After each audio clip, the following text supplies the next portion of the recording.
여러분 예배 시간인데요. 제가 경건하지 못하겠지만 퀴즈를 하나 내겠습니다. 잘 들어보시고 맞춰보시기 바랍니다. 들으시면서 이 퀴즈의 답을 아시는 분은 중간에 미리 답을 하지 마시고 제가 답을 하라고 할 때 해주시면 되겠습니다. 잘 들어보시기 바랍니다. 어떤 퀴즈인가요? 당신은 10명이 타고 있는 버스를 운전하고 있습니다. 첫 정류장에서 4명이 내리고 2명이 탔습니다. 다음 정류장에서 3명이 내리고 5명이 탔습니다. 그 다음 정류장에서는 아무도 내리지 않고 1명의 학생이 탑니다. 자, 여기까지 잘 따라오셨죠? 굉장히 머리가 복잡합니다. 자, 이제 마지막 정류장에서는 6명이 내리고 1명이 탑승했습니다. 자, 제가 문제를 드리겠습니다. 그러면 이 운전기사의 나이는 몇 살일까요? 이 문제를 들으면 이 목사님 너무 황당합니다. 운전면허 딸 수 있는 나이가 아닐까요? 이렇게 대답하시는 분들이 있을 수 있을 텐데 이미 답을 아신 분도 계실 겁니다. 제가 이 문제를 드린 이유는 문제의 본질을 꿰뚫을 수 있는 능력을 가져야 된다, 핵심을 놓치지 말아야 된다는 취지에서 이 문제를 드렸는데요. 제가 첫 번째에 뭐라고 말씀드렸습니까? 당신은 10명이 타고 있는 버스를 운전하고 있습니다 그랬어요. 그러면 답이 어떻게 되겠습니까? 운전사의 나이는 내 나이가 되겠죠. 이 퀴즈를 들으면서 화가 나시는 분도 있을 거예요. 목사님 어떻게 그런 문제를 낼 수 있습니까? 우리의 뇌는요, 이 핵심보다 주변 것들에 더 관심이 많다고 합니다. 그래서 문제의 본질을 놓치거나 핵심을 발견하기가 쉽지가 않죠. 우리가 성경을 읽을 때도 그럴 수가 있습니다. 그래서 이 복음서를 읽다 보면요, 예수님의 화법이 굉장히 독특하십니다. 요한복음 오늘 9장에 보니까 예수님께서 사람들이 질문을 하죠. 예수님, A입니까? 아니면 B입니까? 그러니까 예수님 뭐라고 말씀하십니까? A도 아니고 B도 아니다, C다 라고 말씀하십니다. 뭐라고 말씀하시냐면, 이 지나가다가 태어나면서부터 맹인인 사람을 보고 이 제자들이 물어보죠. 예수님, 이 사람이 그렇게 된 것이 이 사람의 죄입니까? A입니까? 아니면 부모의 죄입니까? B입니까? 예수님이 아니라, 이 사람이나 그 부모의 죄로 인한 것이 아니라 그에게서 하나님이 하시는 일을 나타내려 하심이라 라고 아주 독특하게 말씀을 하시는 거죠.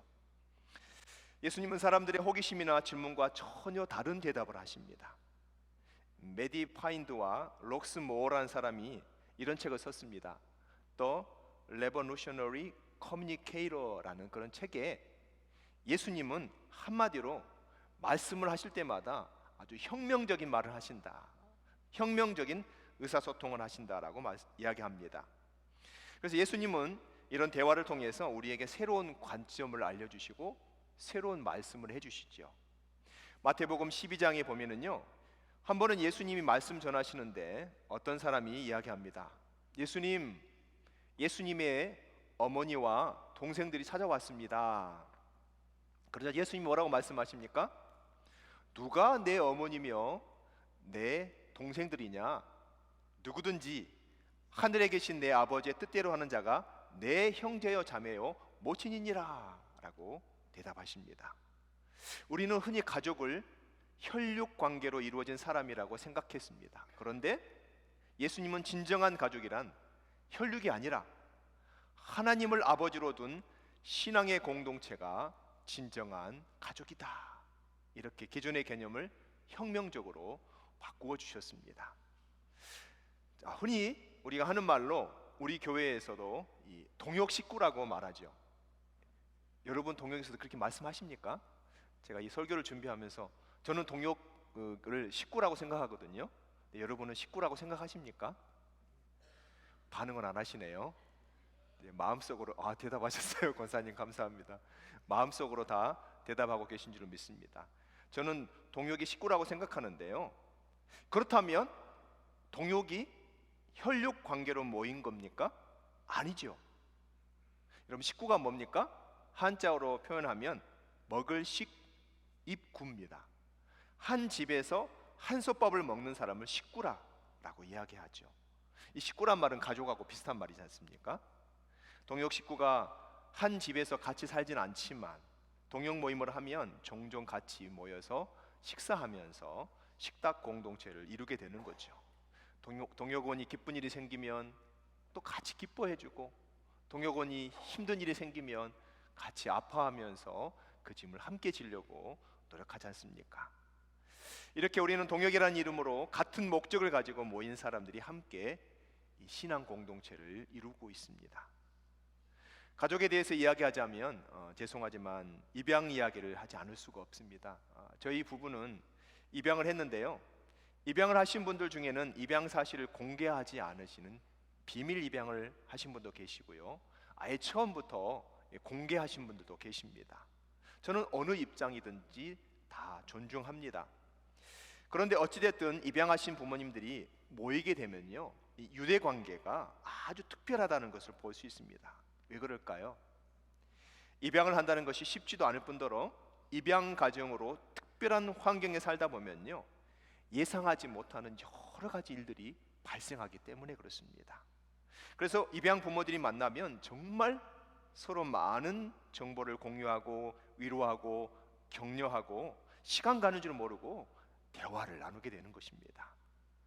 무슨 일을 만나면 정말 가족처럼 서로 돕고 섬기는 일을 하게 되는 거죠. 입양 자체가 혈육으로 연결되지 않은 자녀를 내 가족 삼는 것이고, 입양 가족들이 만나서 진짜 가족보다 친밀하게 지내는 것은 목적이 같기 때문입니다. 같은 하나의 운명 공동체를 이루게 돼서 그렇게 된 것이죠. 성경 누가복음 10장에 보면 선한 사마리아인 비유 이야기가 나옵니다. 선생님, 내 이웃이 누구입니까? 이렇게 질문했을 때 율법사에게 예수님이 선한 사마리아인 이야기를 쭉 들려주십니다. 그리고 마지막에 예수님이 물어보십니다.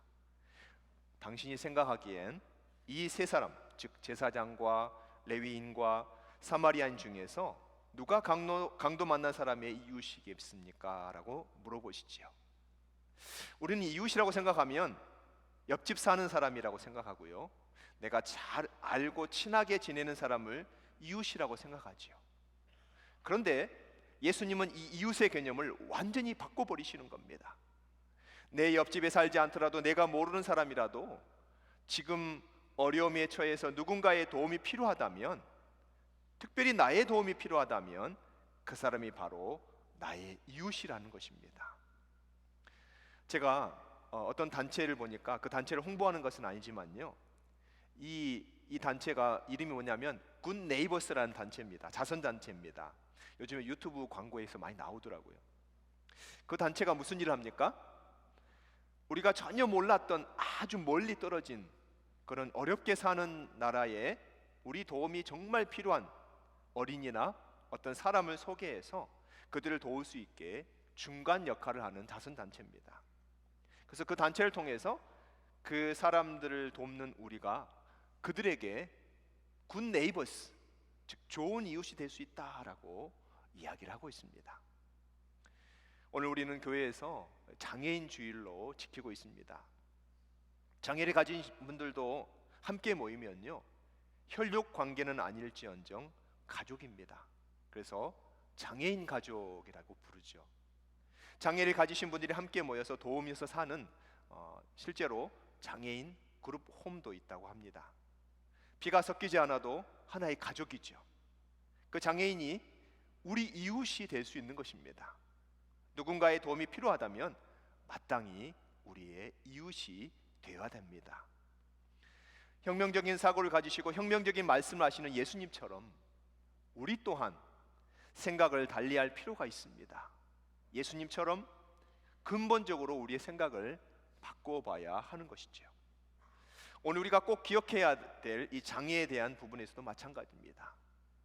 장애의 문제에 대해서 제자들은요, 그 당시 세상 방식대로 유대의 전통에 따라 오늘 요한복음 9장 말씀에 보면 유대의 전통에 따라서 생각을 한 겁니다. 그들의 관심은 이 사람이 이렇게 시각장애인이 된 것이 누구의 죄 때문일까? 그것이 궁금한 거예요. 그런데 예수님의 관점은 전혀 다릅니다.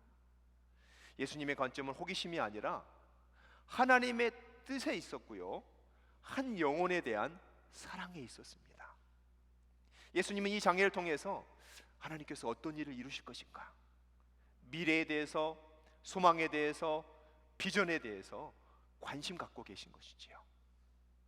예수님을 믿는 우리 또한 마찬가지입니다. 지금 우리의 주위에 많은 장애인들이 있습니다. 오늘 제가 이 설교를 준비하면서 자료를 보니까요, 장애인이라고 말할 수 있는 그 범주와 폭이 굉장히 넓더라고요. 자료를 보여주시면요, 현재 2020년 한국 기준으로 했을 때 지정된 장애 유형이 15개 범주로 나타납니다. 그리고 한국 인구의 약 5%가 등록된 장애인입니다. 등록되지 않은 분까지 하면 굉장히 많은 거죠. 그렇게 따지면 20명 중에 1명의 장애인이고요, 6가구당 1가구가 장애인 가구라는 것입니다. 우리 교회도 에바다부에 속한 장애인들이 계시고요, 디딤돌 선교팀에서 발달 장애인들을 섬기고 있습니다.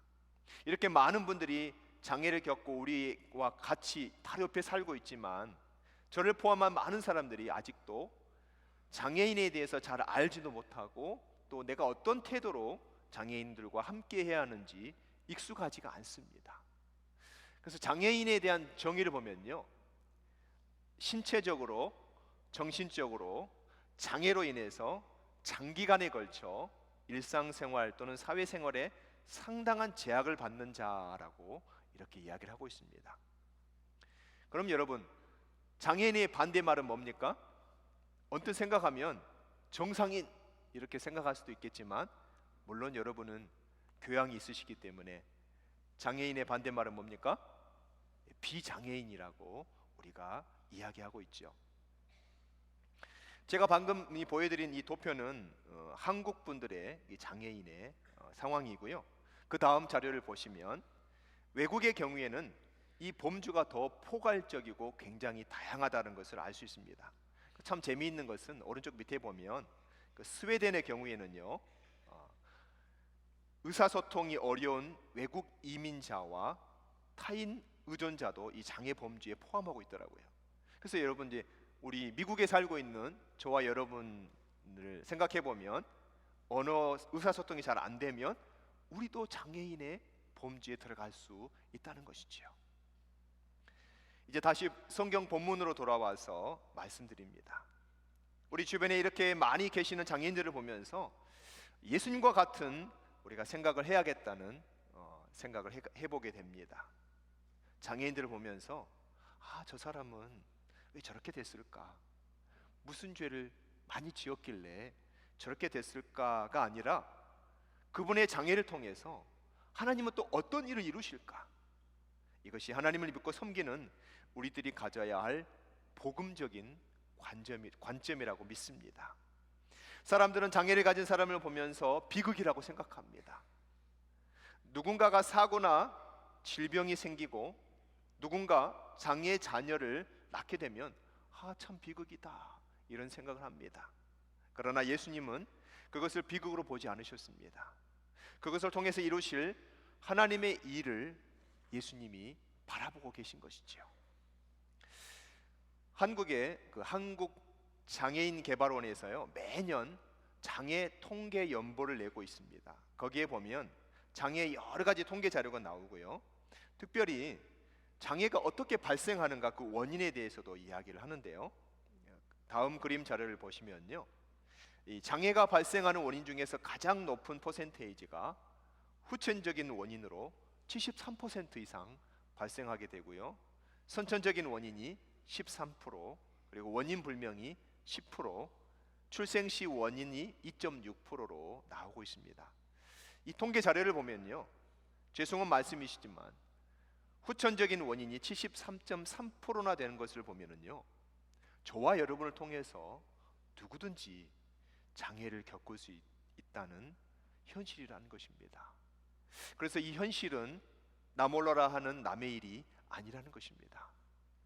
근데 제가 방금 말씀드린 것처럼 이 장애 통계 연보는요 약 533페이지에 달하는 어마어마한 양입니다.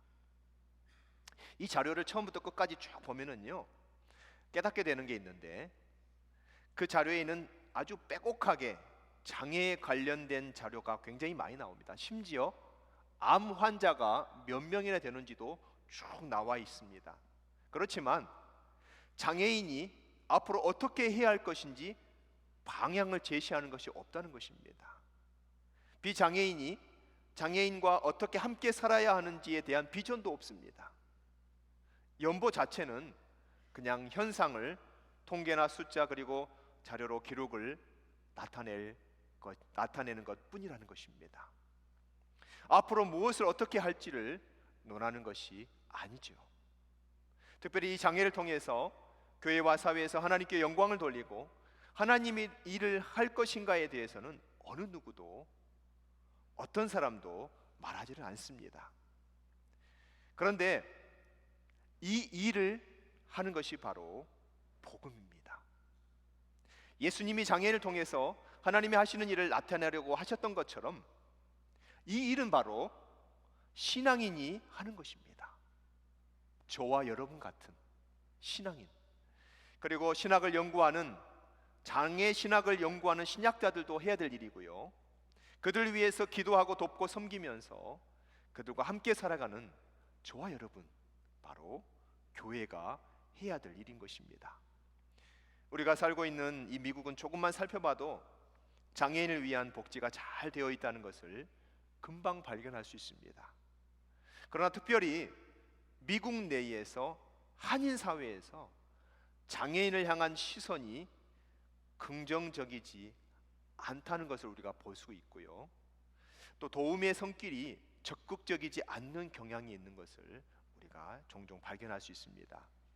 아마 바쁜 이민 생활 속에서 장애인을 생각할 겨를이 없을 정도로 힘드시겠지요.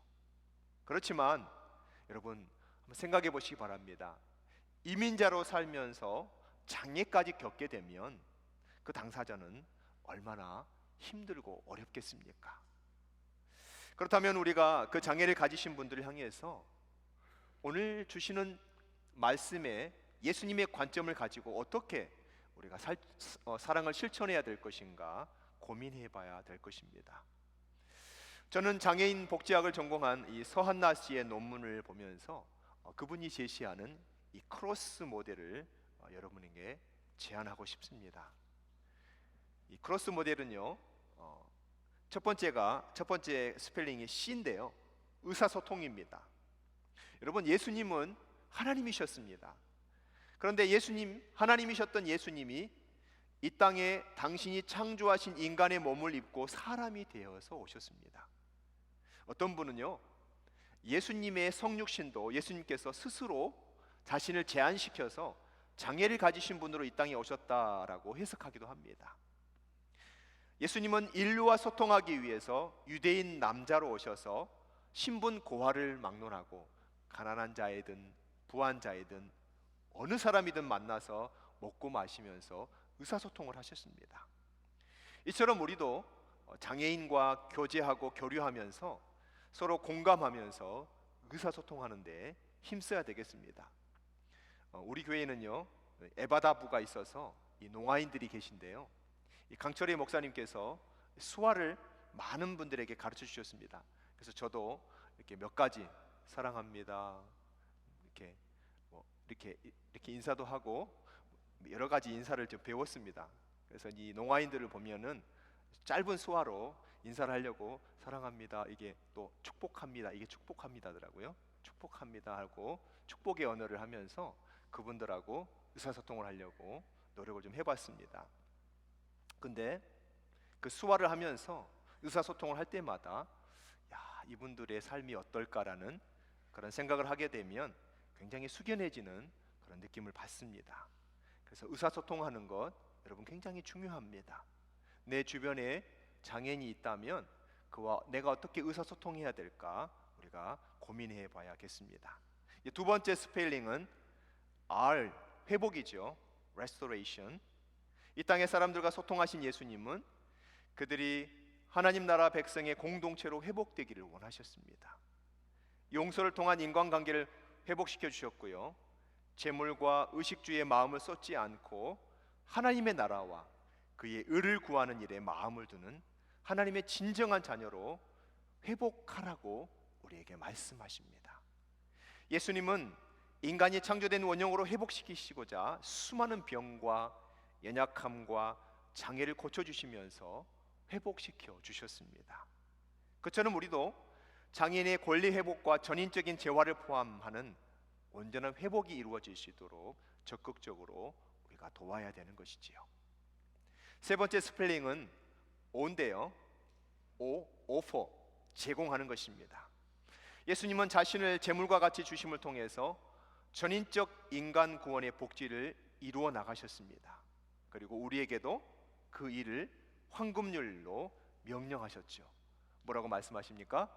너희가 대접받고자 하는 대로 너희도 남을 대접하라. 이처럼 우리도 장애인들에게 선교와 교육과 직업의 기회를 제공해야 하는 것입니다.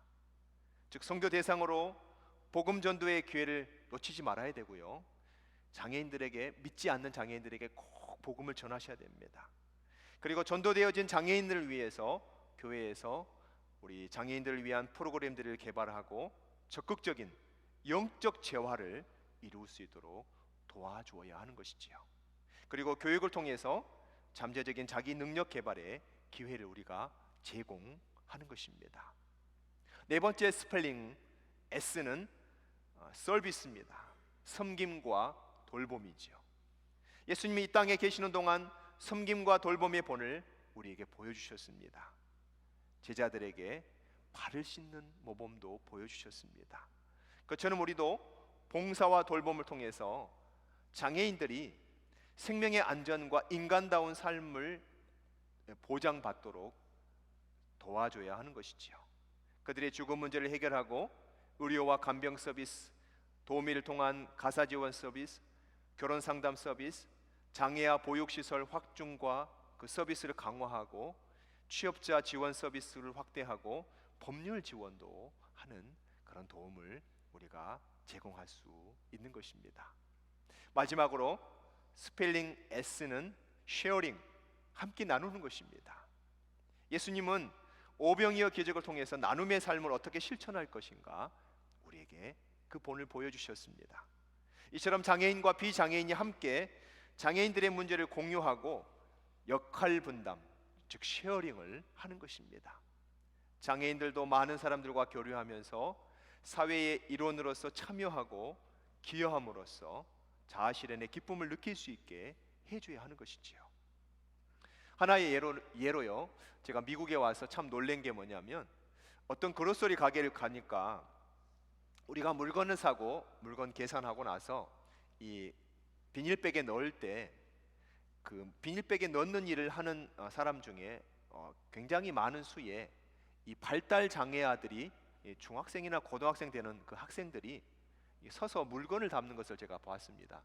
근데 그 친구들 보면은 굉장히 행복해 보여요. 아무 생각이 없는 것처럼 물건을 이렇게 담는데요.